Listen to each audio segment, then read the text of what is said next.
Saint Fiaker, Anchorite, 670, Breuil, Meaux, France. Saint Fiaker was nobly born in Ireland, and had his education under the care of a bishop of eminent sanctity who was, according to some, Conan, bishop of Sodor or the Western Islands. Looking upon all worldly advantages as dross, he left his country and friends in the flower of his age, and with certain pious companions sailed over to France, in quest of some solitude in which he might devote himself to God, unknown to the rest of the world. Divine Providence conducted him to Saint Pharaoh, who was the bishop of Meaux, and eminent for sanctity.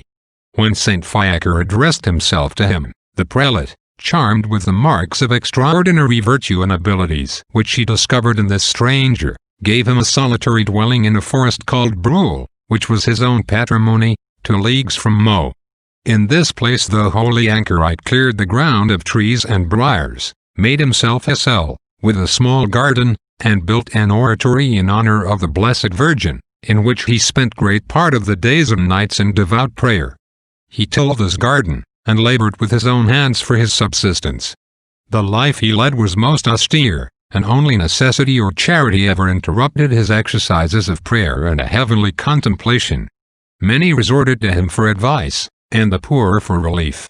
But, following an inviolable rule among the Irish monks, he never suffered any woman to enter the enclosure of his hermitage. St. Chillen, or Killian, an Irishman of high birth, on his return from Rome, visited St. Fiaker, who was his kinsman, and having passed some time under his discipline, was directed by his advice, with the authority of the bishops, to preach in that and the neighboring dioceses. This commission he executed with admirable sanctity and fruit. St. Fiaker died about the year 670, on the 30th of August. Reflection. Ye who love indolence, ponder well these words of St. Paul, if any man will not work, neither let him eat. Amen.